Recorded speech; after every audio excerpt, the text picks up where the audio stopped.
Being single is a topic that is often spoken about from a place of lack, from the idea that something is missing for you to be complete. People usually say that happiness is found in meeting someone, in forming a relationship, or in having company so you don't feel alone. But what if I told you that singleness is also a deeply blessed season from God? What if you learned to see this stage not as an emptiness, but as a gift where God works in a special way in your heart? Sometimes life leads us through seasons where we are without a partner, and instead of seeing it as a blessing, we see it as a burden. But the truth is that God uses this time to shape your character, to strengthen your inner self, to heal what needs to be healed, and to build a relationship with you so deep that when the right person arrives, you will be able to love with wisdom, maturity, and peace. In this season, silence speaks, the heart listens, and the soul grows. There are people who are hearing this message from an empty room, from a quiet house, from a Sunday with no plans, or from a night where the heart feels a little heavy. And I want to tell you something from the very beginning. You are not alone and you are not incomplete. God is doing something within you, even if you cannot see it clearly yet. Sometimes what looks like absence is preparation, and what looks like waiting is care. This video is for the person who is in this time of singleness and is asking what the purpose is. It is for the one who feels that loneliness weighs at times, but also for the one who is learning to value their own heart. Here we are going to speak calmly, from what is real, from what is deep, from that place where God speaks to us in a soft voice so that we may learn to listen to Him better. If this message resonates with you, I invite you to like this video, leave a comment, and share it. It's not just a gesture, it's a way for you to help YouTube recommend this message to more people who also need a word like this. Maybe someone today needs to hear exactly this, and your action could be the bridge. It would be a great blessing. Write the following phrase in the comments so that together we can form a supportive community. I am in process. That will be our symbol of hope in God throughout this video. Now prepare your heart. First part, understanding the season of singleness as a calling. Singleness is not a pause in life. It is not a dead season. It is not a waiting room where you sit staring at the door, hoping someone will eventually knock. Singleness is a living, active, spiritual, and deeply intentional stage in the heart of God. And to be able to value it, we first have to change the way we interpret it. From a young age, many of us grew up hearing that the goal of life is to find someone, get married, build a family, and live happily ever after. And yes, that is beautiful when it happens at the right time. But when it hasn't happened yet, pressure begins to form. Sometimes that pressure comes from family, from friends, from society, and other times it comes from our own silence, where the mind begins to say things like, maybe I'm late, maybe something is missing in me, maybe God has forgotten about me. But here we pause for a moment and breathe, because those kinds of thoughts do not come from God, they come from comparison and fear.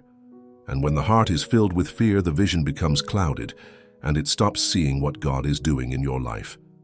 In the Bible, the Apostle Paul speaks about the spiritual value of singleness in one of his letters. He says that the single person has more time and greater availability to dedicate themselves fully to God, to listen, to learn, to grow. In other words, singleness is not just a relationship status. It is a divine space where God can shape your character without distraction. But here is something important. This doesn't mean singleness is easy. No, it is a season that often confronts us. It confronts fears, insecurities, memories, wounds from the past, and unfulfilled expectations. Sometimes the feeling of being alone can feel heavy. However, that same feeling can become the very tool God uses to show you who you are and who you are becoming. There is a verse in Psalms that says, "The Lord is close to the brokenhearted," and it is in those moments when one feels empty or quiet that God draws near with a tenderness that is not always noticeable right away. Because God does not work with noise, He works with depth. He does not always respond instantly, but He always responds perfectly. Now then, what does it really mean that God is using this season to prepare you? It means several things. First, God is teaching you to love yourself the way He loves you, without conditions. Because if you cannot value your heart now when someone else comes into your life, It will be harder to set boundaries, protect your peace, and express your feelings clearly. Second, God is teaching you to be complete in Him. If you are waiting for someone to come fill your emptiness, that relationship will become dependent.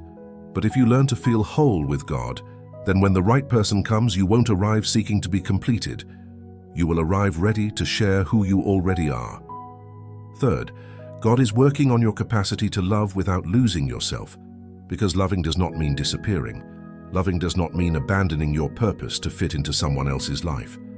Loving from God means walking together without overshadowing the identity of either one, and this is where this season becomes a gift, because when you are single, you have the opportunity to know yourself without hurry, without masks, without external noise. You can listen to what you truly want, what you truly dream of, what truly builds you from the inside out. Many times when we enter relationships without being prepared, we end up adapting so much that we lose ourselves. We lose our voice, our essence, our dreams. That is why singleness is a time of soul recovery. It is not loss, it is construction. The important question here is not, why am I alone? The question is, what is God building in me during this time? If you can embrace this season, not from frustration but from faith, then everything changes. Because what many see as emptiness becomes roots for you. What many see as silence becomes listening for you. What many see as waiting becomes preparation for you. Singleness is not the absence of love. It is the time where God teaches you to love well. And when you learn to love well, you are ready to receive what is coming without destroying who you already are. Second part, discovering God's purpose while you are single. To truly understand the blessing of singleness, it's necessary to take a step back and look at your life from God's perspective, not from the perspective of culture. The world tells you that being alone is a problem, a sign that you're behind, a symptom that something is missing. But God shows that every season has a purpose and that no stage of your life is wasted. Not a single day, not a single experience, not a single silence goes without meaning. Being single is a time where God is doing deep internal work, but that internal work is not always visible. In fact, many times it feels like nothing is happening. There are days when you feel good, when you grow, when you connect with yourself and feel peace. But there are also days when your heart feels heavy, when the silence feels big, when the same question reappears. And it is there where we begin to see that singleness has layers. Layers of discovery, layers of growth, layers of spiritual revelation. Let's start with this. Singleness is, before anything else, an invitation from God to return to yourself, to return to your identity, to return to your essence. When you are in a relationship, many of your decisions are thought in plural. But when you are single, you have a rare opportunity to listen to your own heart clearly. Many people enter relationships without having healed previous wounds. And when they do, those wounds are carried into the relationship. The unhealed wound becomes mistrust. Mistrust becomes control. Control becomes fear. And fear ends up destroying what once started with love. That is why, if you are in this season, do not waste it wishing to run ahead. This is where God is preparing your soul to love with maturity, to love without fear, to love truly. God does not want you to enter a relationship just for the sake of having company. God wants you to enter a relationship with purpose, with identity, with clarity, and with peace. And that peace is being built right now. It is built in this season where you have time to face what you carry inside. There are thoughts that only reveal themselves in silence. There are wounds that only heal when there are no distractions. There are revelations that only arrive when the soul sits to speak with God without interruptions. And yes, there may be moments when you wonder why others already have someone and you don't. You may see friends getting married, building homes, moving forward in paths you're still waiting for. And right there in that moment, a dangerous temptation appears: comparison. Comparison is one of the enemy's quietest arrows. It doesn't arrive loudly. It comes as a small thought, almost invisible. But if you let it grow, it becomes frustration, anxiety, pressure.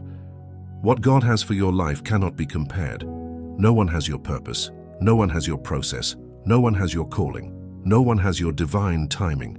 You are not late. You are not out of rhythm. You are exactly where God is working inside you for what He knows is coming. And believe me, when God prepares something, He prepares it perfectly. This is not about waiting for someone. This is about finding God within yourself first. When you understand this, something changes. Singleness stops feeling like absence and begins to feel like encounter. Encounter with yourself, encounter with God, encounter with your story, encounter with your dreams. So, how do you live this season fully? 1. Live in the present. Don't live focused on what's coming. Live attentive to what God is saying now. Sometimes we want to run to the next stage and we miss the beauty of the current moment. And the current moment has purpose. 2. Embrace your process. Everything happening in your heart right now is forming something. Nothing is accidental. Nothing is wasted. Even what hurts is teaching something. 3. Dedicate yourself to growth. Learn, read, pray, work on your purpose, strengthen your mind, heal your heart, build your relationship with God. All of that will be the foundation of the relationship you will have in the future. And 4. Trust. Waiting is not a test to see how long you can endure. Waiting is an act of trust where your heart says to God, I believe your timing is better than mine. Singleness is not the prelude to something. Singleness is already part of the story. It already has value. It already has beauty. God is already in it. And when you realize that, you no longer feel alone. You feel accompanied, guided, carried, because God is here. With your silences, with your doubts, with your dreams, with your tears, and with your quiet laughter, with your long nights, with your slow growth, with your process, that you are not alone. You are being formed. Third part, singleness is the most valuable moment to build an intimate relationship with God. There is something many people overlook while they are single. This is one of the most privileged times to build a deep, stable, and living relationship with God. When you are in a relationship or in a family, your time, your decisions, and your attention are shared. Not in a negative way, but in a real one. There are more responsibilities, more commitments, more voices, more external rhythms shaping your daily life. But when you are single, you have a sacred freedom that does not always come back. It is a freedom to decide what you want to build inside of you. It is a freedom to go deeper in your faith. It is a freedom to know God in a way that does not depend on anyone else. And when you learn to know God that way, not only does your singleness change, your entire life changes. There is a well-known phrase in spiritual life: what you build in secret determines what will be seen in public. And that applies deeply here. The relationship with God you are forming now, in silence, in prayer, in your thoughts, in your quiet days and in your nights of doubt, will become the emotional and spiritual foundation of everything you will live later. A relationship built on truth, honesty, and love. But how do you build that relationship with God? You build it with sincerity. You don't need perfect words to speak to God. You don't need long speeches or to always be strong. God does not fall in love with your perfection. God reveals Himself in your authenticity. When you speak to Him from what you truly feel, even if it's unclear, even if it's tired, even if it comes with tears, even if you can't find the right words, God responds in depth. You build it with consistency. It doesn't matter if one day you pray for 5 minutes and another day you pray for an hour. What matters is the intention of the heart. What matters is that you return, that you seek, that you open the door, that you don't close your soul, that you build it in listening. Not everything is speaking. It is also learning to stay silent. Sometimes the deepest prayer is not the one with many words, but the one with a lot of presence. It's when you are simply there, aware that God is with you. You build it through surrender. Singleness is a time when God can show you things inside yourself that you once ignored. Wounds from the past, beliefs that limit you, fears you learned unintentionally. All of that is revealed not to harm you, but to be healed. But in order to heal, you must allow God to touch what you have stored. And that requires surrender. When you allow God to heal your heart in this season, He prepares you to love in the future without carrying your history as a burden. And that is very important. Many people enter relationships expecting the other person to heal what they never dared to face. And that is unfair to both hearts. Healing in this season is a blessing. It is true that there will be moments when you feel like no one understands you, that your friends don't understand why you're waiting, that some people tell you to go out with anyone, to stop thinking so much, to just live. But here's something crucial. What the world calls living is often just distracting. And you are not in a season of distraction. You are in a season of depth. God did not call you to live superficially. God called you to know yourself deeply so that you can love deeply. And loving deeply does not mean loving intensely. It means loving with wisdom, with balance, with calm, with purpose. Listen to this. When you know God up close, when you learn to trust Him with your heart, when you recognize His voice in your thoughts and in your spirit, your way of relating to others changes. You no longer choose from fear. You no longer choose from loneliness. You no longer choose from desperation. You choose from peace. And a choice made from peace is always a blessed choice. So if you are single, do not rush into a relationship just to fill a space. Let God fill that space first. When that space is already full with His presence, His love, His truth, then the relationship that comes does not become your identity. It becomes your companion in purpose. Here is something that completely transforms this season. When you understand that your value does not change whether you are alone or accompanied, your value comes from God. And God does not call you valuable out of obligation. He calls you valuable because He created you with intention. If there is something this time can teach you, it is this. You are enough, even now. With your process, with your questions, with your silences, with your good days and your difficult days.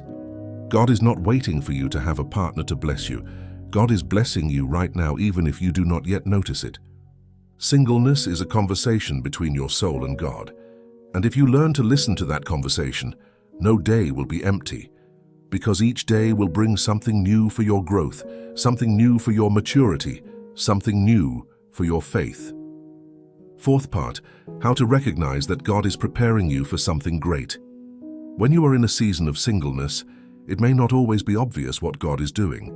Many times God's process does not feel like something extraordinary, but rather something quiet, slow, almost imperceptible. But that silence has meaning. That pace has purpose. There are signs that show God is preparing you for something greater. And when you recognize them, your heart changes. You stop living singleness as waiting, and you start living it as formation, as a ground where God is planting something that will bear fruit later. Let's talk about these signs. 1, you feel an inner call toward yourself. This means you feel the need to know yourself, to understand yourself, to go inward. It's when you begin asking who you are, what you want, what calls you, what nourishes you, what harms you, what you need to heal.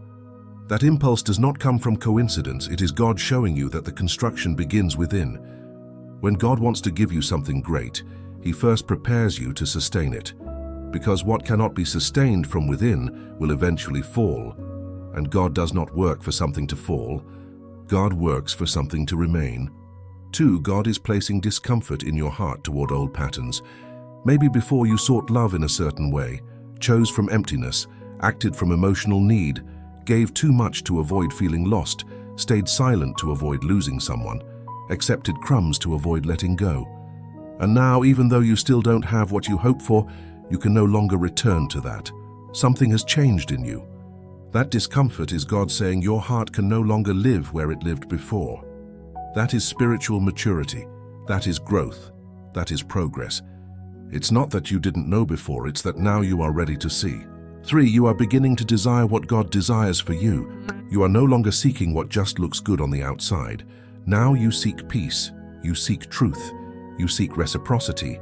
You seek love that doesn't hurt. You seek shared purpose. You seek companionship with meaning. You seek a connection that awakens the best in you, not one that dims your light. This is important. The right kind of love does not take your peace away, it confirms it. When your heart begins to desire that, it's because God is aligning your spirit with His will. 4, you are learning to sustain yourself. Maybe before you needed someone to feel accompanied, to feel secure, to feel like you belonged. But now you are learning to be home for yourself. You are learning to be with yourself without running away. You are learning to feel without hiding. You are learning to live without depending. This does not mean that you don't want to love. It means that when you do love, it will not come from lack, but from wholeness. And that changes everything, because when someone comes into your life and you already know how to hold your inner world, you do not place on that person the burden of giving you what you needed to build within yourself. And that allows love to be healthy, real, conscious. 5. You are learning to recognize the value of your peace. Maybe before you let just anyone into your life. Now you choose. Now you listen. Now you observe. Now you do not open your heart without intention. And this is not coldness. This is wisdom. Peace is one of the most precious gifts God gives a person.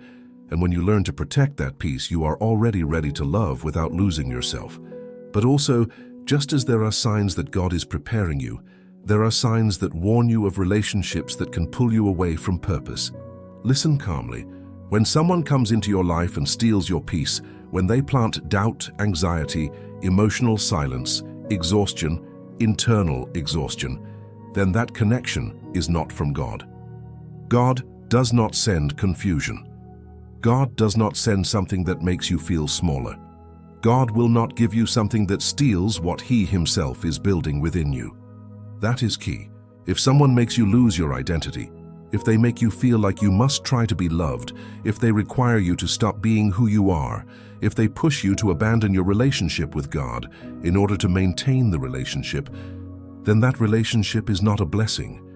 It is a distraction. And here is a strong but necessary truth. It is better to walk alone in peace than accompanied in internal collapse. Solitude with God builds. The wrong company destroys, and this is why this season is so sacred. Because here you learn to discern. Here your spirit becomes more sensitive. Here your discernment becomes clearer. Here your heart learns to say no with love, no with clarity, no with protection. And when you learn to say no with love for yourself and love for God, that is when you are finally ready to say yes to something true. 5th part, singleness as the foundation of purpose and personal mission. Life is not only about finding someone. Life is about discovering who you are in God, what your purpose is, what your mission in this world is, and what you are called to give. A relationship should not be a place to fill emptiness, but a space where two people who have already been formed come together to walk side by side, support each other, and glorify God with what they build together. That is why singleness is so important. This is the time where God is showing you the purpose of your life. It is the time where you are discovering your voice, your gifts, your talents, your limits, your desires, your capabilities, and your mission. And that discovery is something sacred. If you do not know your purpose before entering a relationship, you will most likely lose yourself inside the life of the other person. You adapt, you reshape yourself, you adjust. And although love does require flexibility, it does not require the abandonment of identity. Loving is not disappearing. Loving is not abandoning yourself. This season is the clearest opportunity you will ever have to listen to yourself without noise. But let's talk about something deeper. Every person has an inner calling, a calling that does not come from the world, but from God. That calling feels like passion, like interest, like inner strength, like something that the more you engage in it, the more life makes sense. For some, that calling awakens through service. For others, through study. For others, through art. For others, through spiritual leadership. For others, through supporting others. The point is that purpose is not something you find by looking outward, but by looking within. And when you are single, that inward path is clearer. Many people never come to know their purpose because they spend their entire lives trying to hold on to someone. And when the relationship ends, they feel that their identity ends too.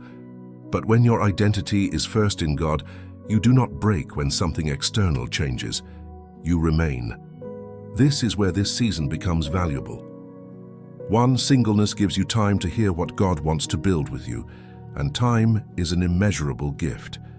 One day, when you have larger responsibilities, family, work, commitments, time will not be as flexible as it is now.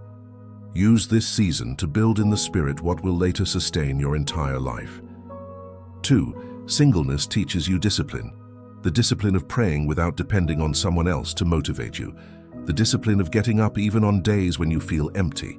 The discipline of standing firm in your values even when nobody is watching. The discipline of walking with purpose even when you don't clearly see what comes next.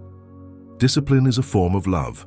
Love for your calling, love for your future, love for God's plan. 3. Singleness allows you to see your value with your own eyes, not because someone tells you, but because God reveals it. The identity formed in this season is stable, an identity that does not move with approval or rejection, an identity that knows who it is, who it belongs to, and what it lives for. 4. Singleness strengthens your ability to choose. When there is no external pressure influencing your decisions, your heart learns to choose from truth, from your essence, from peace, and those decisions shape your future. 5. This is the time where God is forming you to sustain a relationship that is not only beautiful, but strong. Because anyone can have something beautiful. Something strong requires inner growth. When God prepares your heart and matures it from within, you will no longer fear being alone because you will have learned something essential. Being alone is not being empty. It's being with yourself and with God. And when you no longer fear loneliness, the companionship that comes will be chosen from freedom, not from need. And that is one of the most important keys to loving well. Loving from freedom, not from fear. Because fear asks, demands, clings, drains. Love gives, shares, accompanies, sustains. If you allow this season to shape your heart, when the right person comes, you will not use them to feel complete. You will love them from your wholeness, and that wholeness will make the relationship not a burden but a gift, not a constant battle but a mutual building, not a drain but a daily sowing. And here I want you to hold something deep in your spirit. God is not preparing you for just any love. God is preparing you for a love with purpose, a love that looks human, yes, but has a divine root, a love that brings you closer to God, not away, a love that heals, not wounds, a love that multiplies, not destroys, a love that accompanies, not replaces, a love that strengthens, not consumes, a love that walks beside, not drags. When you understand this, singleness stops hurting. It begins to make sense. 6th part, learning to be at peace with solitude. Solitude is a word that many people fear. It has been associated with sadness, emptiness, lack, and heavy silence. However, solitude, when understood from the Spirit and not from scarcity, can become one of the greatest sources of personal strength a human being can develop. Solitude, when lived with God, is not abandonment, it is encounter. It is in that space where there is no external noise, where the opinions of others cannot be heard, where you don't need to prove anything or impress anyone, where you can clearly see what is inside your heart. And that clarity is healing, because many times when we are surrounded by people constantly busy or distracted, we don't have the time to see what we feel, to listen to what we think, to process what we carry inside. Solitude allows us to return to ourselves. It allows us to see wounds that need treatment, fears that need to be faced, dreams that need to be woken up. But to live solitude in peace, you must first reconcile with yourself. It is not solitude that hurts. It is meeting yourself and not recognizing what you see. And here is where singleness becomes a spiritual gift, because it gives you the time, space, and silence necessary to know yourself, to discover who you truly are without needing external validation. Every time you feel a void and try to fill it with something or someone, you are trying to avoid meeting yourself. But when you choose to stay, remain, breathe, and feel, real transformation begins. Because emptiness is not filled with noise, it is filled with understanding, with self-love, with presence. Being at peace with solitude does not mean resignation. It does not mean giving up on love. It does not mean closing yourself off or rejecting connection. It means you no longer need to despair to find it. It means your heart has stopped begging for affection and has begun to recognize its own value. This inner peace is built on two essential pillars: acceptance and presence. Acceptance is admitting that you are in a season where God has you for a reason, even if you don't understand it yet. It is accepting that your life has not stopped, that you are not behind, that you are not incomplete, that you have not lost something, that you do not need someone to become what God has already called you to be. It is accepting that this moment also has beauty. Presence, on the other hand, is learning to be with yourself without running away. It is learning to feel what you feel, to listen to your thoughts, to sit with your heart without judging it. It is allowing yourself to cry if needed, laugh if you feel it, remember when necessary, heal when the time comes. It is giving yourself permission to exist without constantly demanding perfection from yourself. When you learn to be at peace with yourself, something happens that changes the way you live. You no longer need validation. You no longer need approval. You no longer need to chase anyone to feel that your life has meaning. And here comes a powerful truth. The person who has learned to be at peace with solitude becomes emotionally free. Free to love without desperation. Free to say yes from the heart. Free to say no with wisdom. Free to stay where there is peace. Free to walk away where there is inner rupture. Free to wait without anxiety. Free to move forward without fear. When you reach this level of peace, your heart stops fearing time. You no longer suffer because the person you desire has not arrived, because you understand that life is not about chasing something. It is about walking with God toward what He has prepared for you. But something needs to be said with honesty. To reach this peace, you will have difficult days, days where silence feels heavy, where your heart feels vulnerable and where the past resurfaces, where questions return, and that is okay. It is not failure, it is the process of rebuilding yourself from within. God is not asking you to be strong every day. God is asking you to be willing to open your heart, to invite Him into your process, to let Him touch what hurts, and to walk with Him even when you cannot see the whole path. Because solitude lived with God is never true solitude. It is silent companionship. It is love without noise. It is presence that holds you. It is a gaze that embraces. It is healing that does not show instantly but is felt over time. And when this peace settles in your soul, something beautiful happens. The love that comes into your life will not arrive to fill your emptiness, but to accompany your fullness. And that kind of love is the love that lasts.